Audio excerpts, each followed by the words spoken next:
You're listening to the We Are Libertarians podcast network. Find all of our shows at wearelibertarians.com. I'd be listening to the mainstream media and just be left frustrated on how they covered these stories. They would completely ignore facts just to promote their own agenda. I said, man, I could do a better job than these fools. I should start my own show. So I did.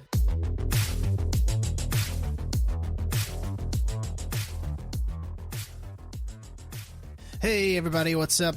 Welcome back to another episode of Freedom Strips. I am your host, Keaton Tucker. Thank you for joining me yet again. After kind of surveying the stories that I've heard throughout the past week, I mean, U.S. foreign policy has certainly dominated the news and headlines on online social media. So that's what I wanted to cover on this episode.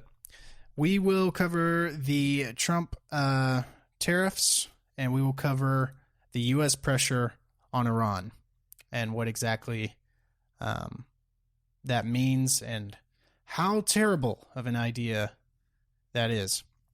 So let's jump on into the Trump tariffs. So Trump recently announced that he's going to hit all imports from China with a 25% tariff, which is higher than he had previously. He only had certain items tariffed, like steel and other things. Well, now all of your Chinese goods are getting that much more expensive. And as everyone knows, everything's made in China.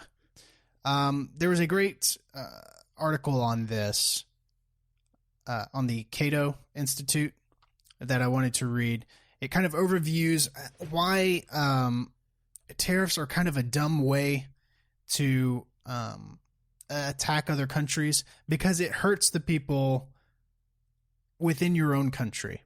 So I wanted to read this article here. It's on the Cato.org. It's labeled "Why Trump's Tariffs on China Hurt Everyday Americans." So let's go ahead and dive on in here. So it says, with negotiations to remove sweeping U.S. tariffs and end the year-long trade war seemingly in the home stretch, President Donald Trump abruptly reversed course on Sunday and announced his intention to increase those tariffs and extend their application to all imports from China by the end of the week. The president believes that depriving Chinese exporters of access to the U.S. market will compel Beijing to accept the U.S. demands. Although raising tariffs certainly will tighten the vice, the squeeze will be felt most acutely by Americans, because tariffs are nothing more than taxes on the U.S. consumers, producers, and investors. Contrary to Trump's simplistic portrayal of trade, the United States doesn't purchase goods from China. Trade is not conducted between countries. Rather, trade is the culmination of billions of daily transactions between individuals around the world seeking to obtain the most value from that exchange, the biggest bang for their buck. By raising costs, tariffs ensure that consumers get less bang for their buck. Rather than get on an airplane to China to purchase goods from a local vendor, we avoid those transaction costs by letting our retailers do the heavy lifting. U.S. companies such as Walmart, Home Depot, and Amazon purchase goods from Chinese manufacturers. Those purchases are made not because the retailers have any interest in consuming those goods, but because U.S. individuals and U.S. companies requiring the intermediate goods and machines to produce their own output demand these goods. By virtue of the volume of their transactions, wholesalers and retailers have the market power and the logistics infrastructure in place to negotiate prices and purchase these products on our behalf. When tariffs, or duties, are imposed at the U.S. border, those costs get factored into the prices paid for each transaction in the supply chain, and ultimately by box stores consumers like you and me. China is not paying those tariffs, and trade wars are neither good nor easy to win. In 2017, before the onset of the trade war, U.S. importers purchased $504 billion of goods from China and paid tariffs of $13.5 billion to U.S. Customs and Border Protection, about 2.7%. Last July, tariffs of 25% were imposed on approximately $50 billion worth of imports from China. And in September, tariffs of 10% were imposed on an additional $200 billion of Chinese goods.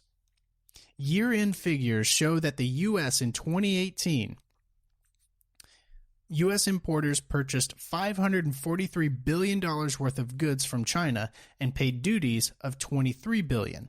That's around 4.2%. That nearly $10 billion increase in tariffs paid came out of the wallets of American consumers. If the president follows through with his plan to hit all imports from China with 25% tariffs, Americans should expect to have to absorb a consumption tax bill in the neighborhood of around $100 billion, 10 times greater than they had to swallow this year if their consumption patterns were similar. Trump likes to remind audiences that he signed into law a tax bill last year that significantly reduced taxes, which he argues gives American households more spending power. Well, his trade war is almost certain to wipe out the benefits of his muchly ballyhooed tax reform. So there you go. Tariffs are silly. They hurt us. They're not hurting China. Look, trade relations with China are beneficial to both parties, right? China is a enormous producer, and it needs an enormous consumer, which is America, okay? So China needs us, okay? But we also need China, all right? Because America is the biggest consumer in the world, and the only person that can feed the biggest consumer in the world is China. Now look, all of this is about trade deficits. Trump is obsessed with these trade deficits, and the fact of the matter is there is no link between trade deficits and economic growth. It's just not the fact. You can operate in a trade deficit and have economic growth. The two are not linked. However, Trump and his economic policy has those two links. I don't know why he's operating in this idea that, I mean, look, could we have better deals with China? Yeah, sure, I guess. But is this the way to go about negotiating it? Man, I don't think so. I mean, you see Trump going in and practically punishing American consumers by making them pay more for goods in a way to try and get a better deal with China. I mean, you're hurting your own people while you're trying to own China. I don't get it. It's silly. There's better ways to go about negotiating this rather than targeting your own people with more taxes, wiping out all the good you did with your tax cuts. Ron Paul recently went on Fox Business to talk about the Trump tariff debacle. And man, I love Dr. Paul. This guy is the greatest. We would be in such a better position as a country if he were to win in 2012 or 2008. Man, either one of those, we'd have been in a much better position. But let's take a listen to what Dr. Paul had to say about the Trump tariffs. Perspective, Mr. Doctor, I should say, Ron Paul of the Ron Paul Liberty Report. Dr. Paul, great to see you. What do you think of these tariffs? Oh, David, I know you know what I think. A tariff is a tax, and I don't like taxes. It's a bunch of economic planning, and I don't like economic planning. And I don't know why nobody seems to ask, where does the president get all this power that he can put on a tariff and do all this mischief? So it's all this economic planning and too much power in the hands of a president. But then again, if you defer and take it away from it, it goes to the World Trade Organization. Right, then we don't want that. We don't want the bureaucrats overseas. The bureaucrats here are bad enough. Actually, the Constitution does give the power of tariffs to Congress, but that was amended over the years, decades ago. So they'd have to go back and change some of the rules. Let me just ask you, though, about jobs, because the president is very clear in his own words. He says it's about jobs. And Treasury Secretary Steve Mnuchin was trying to make the same case to a skeptical Maria Bartiromo on FBN earlier today. Let's just play the tape. Do you worry that while you're trying to protect the hundreds of thousands of jobs in the steel industry, you're threatening millions of jobs in other industries? The president is very focused on jobs. As you know, it's his #1 priority. The president is not going to do anything that creates job loss in these other areas. Again, we have a thought-out process. Dr. Paul, you have 140,000 jobs in the steel industry that's being protected by these tariffs, and you have about 6.5 million jobs in companies, manufacturing jobs, that use steel that might be hurt. Do you think in the end, jobs will be helped or hurt by the tariffs? Well, I think they'll be hurt, and those numbers never pan out. And besides, if you take them from one, you might lose them to somebody else. So I think there is. So that's a whole thing right here. What they're talking about is Trump is the whole idea that he's doing this behind is to protect the steel industry, and the steel manufacturers. So he's wanting to protect the steel manufacturers. Where, look, if those steel manufacturers are going down and it's not a good export for the United States to focus on, let them go. Let them go. Right now, you're protecting the steel manufacturers and hurting the millions of people who need to buy steel for their own products. I mean, the economy, man. I mean, you are hurting everybody, putting these tariffs on this, protecting these manufacturers. Look, I say, if that is not a good export for the country, just let them go. We can focus on other industries that the United States exports for greater amounts of money. I mean, don't punish the American people and the American economy with these small businesses and other businesses that need to buy steel for cheaper prices, and to have the steel manufactured overseas. Don't punish them for getting the cheaper price. Have the United States focus on other industries. Always at cost. And most economists have over the years indicated that tariffs aren't good for the economy, and it doesn't really create jobs. It may create or preserve a job in a certain industry that's having trouble. But if there's trouble in an industry, I remember when we worried about this back in the 70s, our automobiles weren't as good as the Japanese, and we had to protect them. Well, you don't want to protect something that's not efficient, or if we have too many regulations, or if it's due to the monetary policy. So you don't want to protect that, and then you protect the mistakes.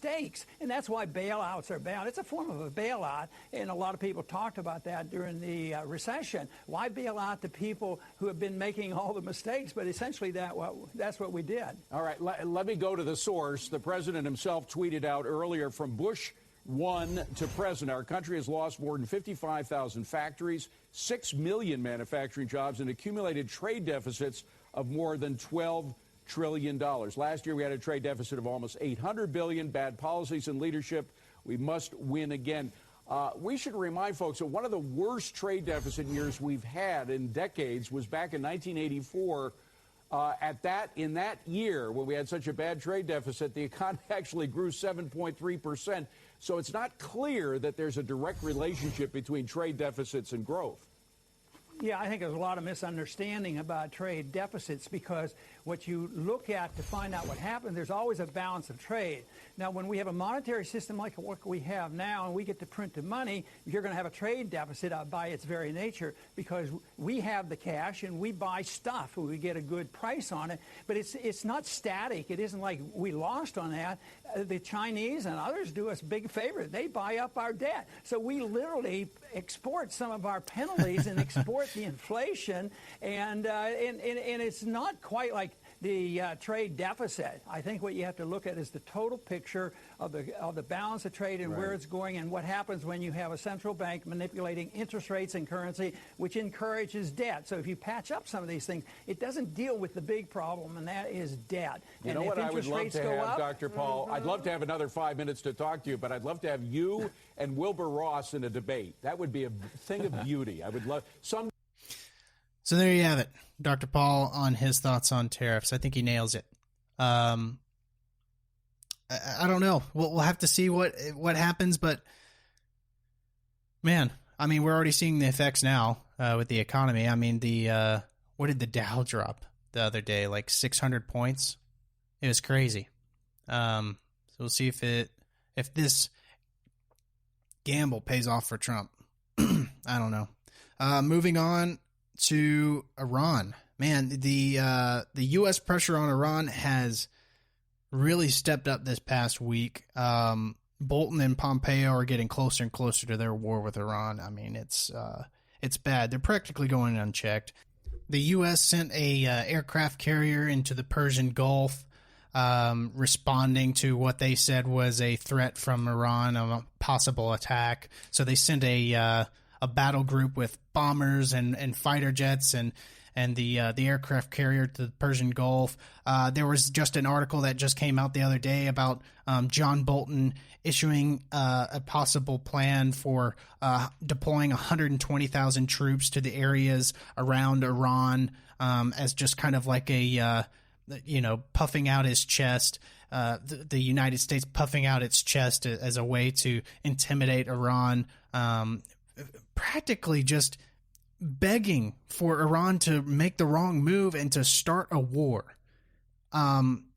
They just announced that they want all non-emergency personnel to leave the Iraq embassy. It is just a mess. I don't understand how Trump put these people in power. I don't know why he put them in the positions that they're in.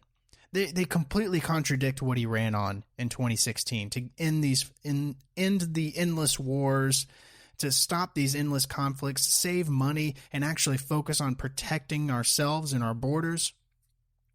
Completely contradictory to what he ran on in 2016. And I mean, to put the guy, John Bolton, to put the slime ball that completely fabricated and orchestrated the lies and propaganda that got us into the Iraq war. To put that guy in the position he's in now, come on, man. Come on. Anyway, I mean, with regards to Iran, Trump should follow his campaign promise to end the wars and get those people like John Bolton and Mike Pompeo out. This whole situation reminded me of an answer, since we just played a video of Ron Paul. It reminded me of a answer Ron Paul gave during the 2012 Republican debate regarding the Iraq war, and if the U.S. should continue the conflict or if the U.S. should leave and bring its troops home. I think Trump should take some advice from Dr. Paul, so let's take a listen to this. The people who say there will be a bloodbath are the ones who said it would be a cakewalk, it would be a slam dunk, and that it would be paid for by oil. Why believe them? They've been wrong on everything they've said. So why not ask the people? Why not ask the people who advise not to go into the region and into the war? The war has not gone well one bit. Yes, I would leave completely. Why leave the troops in the region? It was the fact that we had troops in Saudi Arabia was one of the three reasons given for the attack on 9/11. So why leave them in the region?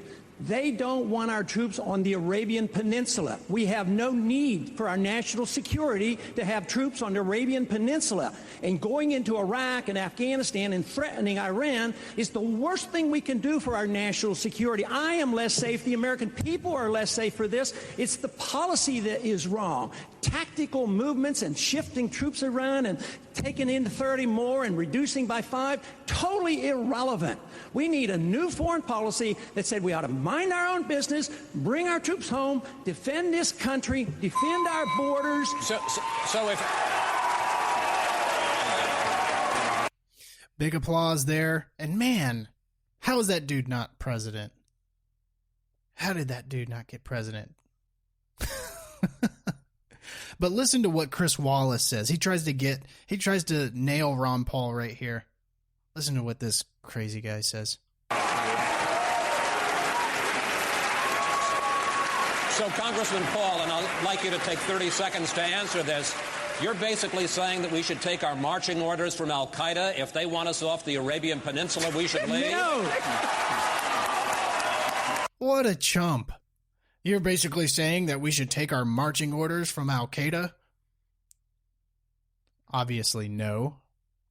But listen to this clapback Ron Paul has. I'm saying we should take our marching orders from our Constitution. We should not go to war. We should not go to war without a declaration. We should not go to war when it's an aggressive war. This is an aggressive invasion. We've committed the invasion of this war, and it's illegal under international law. That's where I take my marching orders, not from any enemy. And then Giuliani is just cackling in the background. Man, oh man. I want to read a little bit from this article on Mother Jones titled, Trump is Getting Dangerously Close with War in Iran. So the article goes, the United States is hurtling towards a conflict with Iran, and it's not clear that President Donald Trump has an exit strategy.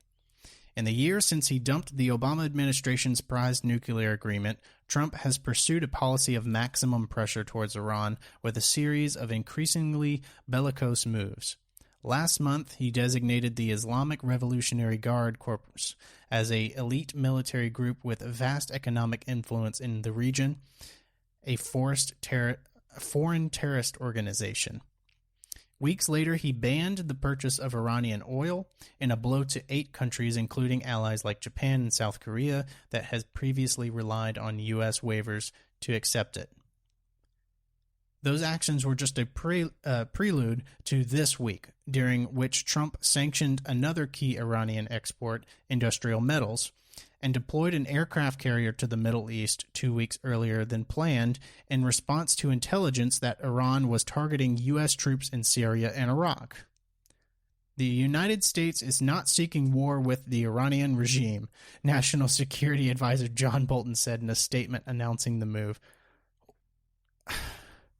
How can this dude even say that? That's been his plan since he was with Bush. But we are fully prepared to respond to any attack, whether by proxy, the Islamic Revolutionary Guard Corps, or the Iranian forces. The statement hinted at a number of troubling and escalatory indications and warnings from Tehran, but the nature of this intelligence remains unclear. The Daily Beast reported Tuesday that the administration blew it out of proportion, characterizing the threat as more significant than it actually was. Israel purportedly was the source of the intelligence. It is still unclear to us what the Iranians are trying to do and how they are planning to do it, an Israeli official told the outlet.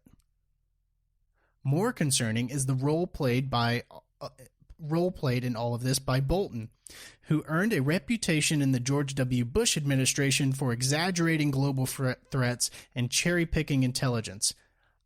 An example, the Iraq War. Dude lied us into the Iraq War.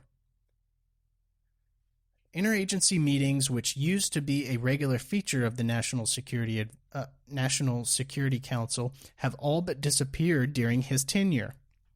The lack of a permanent Secretary of Defense and the presence of an acting one with zero foreign policy experience have increased the influence of Bolton and Secretary of State Mike Pompeo, both of whom have expressed strong anti-Iran sentiments. Bolton once argued for a preemptive military strike to wipe out Iran's nuclear program and received $40,000 in 2016 to speak before the Mujahideen, a radical anti-regime organization formerly designated as a terrorist group by the United States. The regime in Tehran needs to be overthrown at the earliest opportunity, he told attendees at one Mujahideen event, according to The New Yorker. Pompeo considers Iran, quote, the largest state sponsor of terrorism, and has made the questionable claim that the regime, which espouses a brutal form of Shiite Islam, has ties to al-Qaeda, the Sunni terrorist group that despises Iran. Pompeo and Bolton see Iran's fingerprints everywhere. That's why the red line laid out in Bolton's statements is so frightening to national security experts familiar with these men's views. The fact that that those actions take place, if they do, by some third-party proxy, whether that's a Shia militia group, or the Houthis, or Hezbollah, we will hold the Iranians and Iranian leadership directly accountable for that, Pompeo told reporters while traveling to Finland this week. The groups he identified often come into conflict with Saudi Arabia, Israel, the United States' two strongest allies in the region. Whether their encounters qualify as a proxy attack on American interest is for presumably Trump and his advisors to decide. So there you have it. That's what's going on there. And along with the 120,000 troops, President Donald Trump said on Tuesday, there's been some confusion between, and this is the thing, like Bolton is kind of acting on his own. This is why I said he's kind of been unchecked, right? Because John Bolton is saying one thing, and then President Trump goes and refutes it, and then agrees, and it's all very confusing. So President Trump said on Tuesday he denied a report that his administration was considering sending up to 120,000 troops to the Middle East to respond to Iran, but added if the United States were to go with such a plan, quote, we'd send a hell of a lot more. Trump told reporters outside the White House that a New York Times story Monday night claiming his administration was reviewing military plans against Iran was fake news. But moments later, the president said that he would consider such a plan. Quote, would I do that? Absolutely. But we have not planned for that, Trump said. And if we did that, we'd send a hell of a lot more troops than that. U.S. officials told NBC News that the plan to send 120,000 troops to the region was one of a range of options that Defense Secretary Patrick Shanahan presented to Trump's national security team during a recent meeting about Iran. The option involving having as many 120,000 troops represented a worst-case scenario contingency in the event that the U.S. and Iran were to go to war. So under this scenario, 120,000 troops would be the total sum of the troops deployed in the region, plus additional forces would have to be deployed mainly in the form of Air Force and naval power. I'm telling you, it's just a mess. The Ron Paul Liberty Report, I know I'm kind of on a Ron Paul kick. I was on a Ron Paul kick this week. Can you blame me? The guy's awesome. But the Ron Paul Institute had a couple good segments on this, so let's take a listen. President Bolton, National Security Advisor John Bolton, ordered the Pentagon, according to reports, to come up with a new plan for President Trump to attack Iran. Very helpful of him, just doing his job. The options include, on the far end, stationing some 120,000 U.S. troops in the Middle East, and that doesn't suggest, according to reports, a ground attack, which they say would require a lot more, but just sending another 120,000 over there to send a message. What's Bolton up to here on this, Phil? What do you think? Well, in a sense, these people are, as you correctly point out, this is far too few in numbers to actually consider fighting Iran on the ground. I mean, it would take probably something like 3 or 4 times that number. So this is, again, it's a provocation, first of all. And secondly, these soldiers who are going to be sent to the region, I'm not sure where they would physically be sent to in the region. Kuwait, I guess, Qatar. these people would, in a sense, be hostages. They'd be sitting ducks if some kind of fighting does break out. And possibly it's Bolton's intention to have enough targets in the area where something will happen. And of course, this is the kind of thing that all of us should be quite afraid of, because this would be blundering into a war that no one but Bolton and Pompeo and their friends in MEC and APAC really want. That's absolutely right. I mean, this is like the same strategy that they had when Trump wanted to pull troops out of Syria. They talked him into like keeping 200 troops in Syria or something. It's like, what are 200 troops in Syria going to do other than provoke an attack on those 200 troops? It's practically begging something to go wrong, and then it's just another excuse to redeploy in the area. It's a mess. People are getting wiser and wiser to these fishy tactics and these lies, though, due to the internet. Just people have more access to information than they ever have before. So these dirty tricks are becoming harder and harder to pull off for people like Bolton and Pompeo and the federal government kind of bolstering their chest out for just what? For what gain? For what gain? And this is a segment that Tucker Carlson had, where he kind of outlines like, what is the gain with the going to war with Iran? What's the gain for the United States here? So let's take a listen to this. Okay, so obviously this is fluid, but the larger question remains unanswered. How is a war with Iran in America's interest in any way? It's time to start asking and answering that question. Douglas McGregor is a retired Army colonel, author of the tremendous book Margin of Victory, and a frequent guest on the show. He joins us tonight. Colonel, thanks very much for coming on. Sure. So what does it mean to have a carrier group in the Persian Gulf? Well, Tucker, we've got a manufactured crisis. There's nothing new in this intelligence. We've been operating in this area for several years now. The Iranians and we were both interested in destroying the same target, ISIS. Yes. And we always knew there was friction and hostility there. We've managed to avoid any problems. The Iranians have avoided any problems. So it's hard to buy the notion that we now have to have a carrier battle group in the Persian Gulf, along with hundreds of aircraft flying in from all over the world, in order to deter Iran from attacking us. There's no evidence that Iran wants to attack us. Quite the contrary. I think they'd like very much to avoid any conflict with us under any and all circumstances. So why are we doing this? And what are the potential consequences of doing Well, I think the people that were behind this, that persuaded the president to take these actions, are hoping, frankly, that if you put large numbers of forces from the United States in close proximity to Iran in a small area like the Persian Gulf, the Gulf's only 220 miles wide, that something will happen, that something will go wrong. It sort of looks like a Gulf of Tonkin incident with missiles in the making.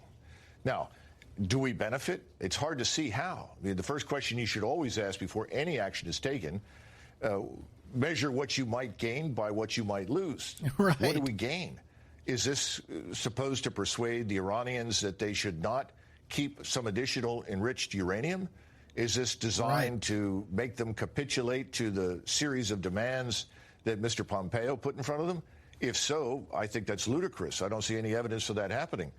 Is this designed to drive a wedge between Russia and China?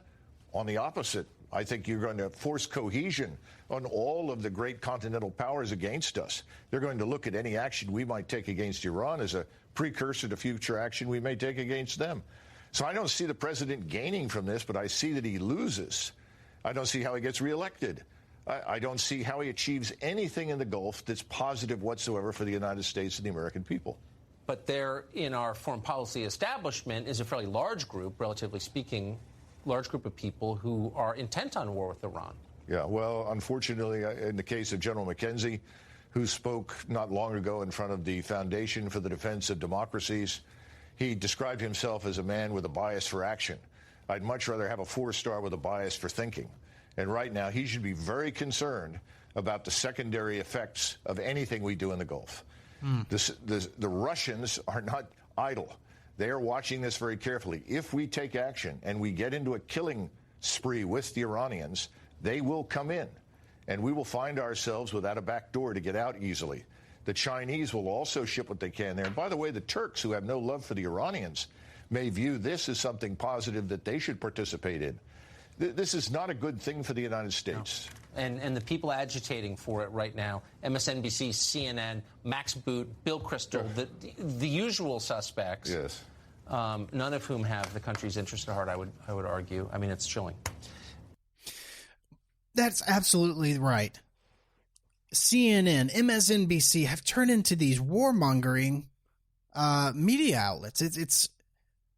It's pretty unbelievable to see how the Democrats have shifted from, I mean, you look at back in the 60s, I mean, they were the anti-war party, right? They were the anti-war party. Now look where they are. They are out doing these propaganda campaign. They are the warmongers. They're just like the neocons and the Republican Party. The neocons and the Democrats are all fighting on the same side. Like I've said time and time again, when you see these two sides get together and agree on something, it's usually screwing you or going to war. And that's what we see here. And so, you know, with the U.S. kind of bolstering its chest out and getting ready for any type of wrong move by Iran, the State Department's announced it's ordered an all non-emergency personnel at the U.S. Embassy and Consulate in Iraq to leave the country amid rising tensions between the U.S. and Iran. This is from Fox News here. The announcement was made in a security alert on its website early Wednesday morning. The alert also said that normal visa services would be temporarily suspended. This comes amid a standoff between the U.S. and Iran, which has recently threatened to pull out of the nuclear deal and resume higher uranium enrichment if no new deal is put in place. So, this is just not a good situation here. The general said there, or the colonel, excuse me. Like the colonel said, there's nothing to gain from this and everything to lose. Let's listen to what Ron Paul has to say about all this. Yes, Ron Paul. Again, because the guy's awesome. But right now, I think there's a lot of people in this country that are getting more wise about the lies that are told, whether they're about our elections, or most people now know that there were lies told about Vietnam, lies told about the Persian Gulf War, lies told about the Iraqi War. So the atmosphere is such that these conditions might not play out, and hopefully we can contribute in trying to tell the truth about what's happening and point out, I think the most important thing practically is there's no need for this, for our national security. This whole idea that this is important to us to defend our Constitution and our freedoms, it is so much malarkey that we want to wake up as many people as possible. This is a little bit of acceleration. There's been quite a bit already. You know, we dropped out of the nuclear treaty. We put on all these sanctions. We built up our military, you know, and beat the war drums. Absolutely. And, you know, the news this morning that we're going on is this State Department issued a notice to its people in the U.S. Embassy in Baghdad, was the most expensive embassy in the history of the world. It's a fortress.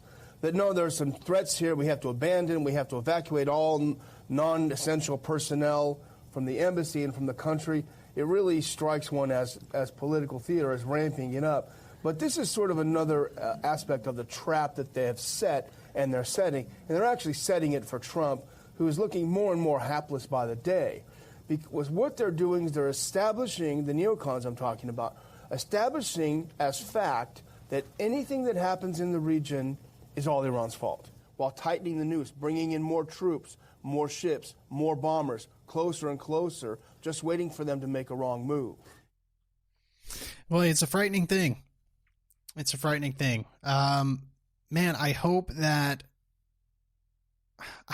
Trump gets wise to this, and the solution to all of this is just, it's a start. It's not a complete solution, but man, get rid of John Bolton and get rid of Mike Pompeo. If he doesn't do that, The walls are closing in. It looks like it's inevitable that something is going to happen with Iran. And regardless of what happens, it's not going to be good for the United States. It's not going to be good. Well, that's all I got. I know this is a little bit of a shorter episode than normal, but my wife is cooking some delicious dinner, and I can already smell it here in my studio. So I'm going to cut it here. But thank you, everybody, for listening. If you have any topics that you'd like me to cover on future episodes, be sure to go to our Facebook page, like the page. Be sure to follow us on Spotify and iTunes and Apple Podcasts. Feel free to write us on our Facebook page, though, if you do have any requests or if you'd like to come on the show and talk. I'm more than happy to have guests and visitors on the show to just sit down and discuss ideas. You don't have to be a libertarian. You don't have to be a Republican. You can be a Democrat. Man, I mean, you could be a democratic socialist. Come on the show. I'd love to talk to you. We can discuss those ideas. I'd love to have a democratic socialist on here at some point just to discuss ideas and to see why you would possibly be in that line of thinking. But thank you again for listening. I'll see you on the next episode of Freedom Strips. Enjoy your week, everybody.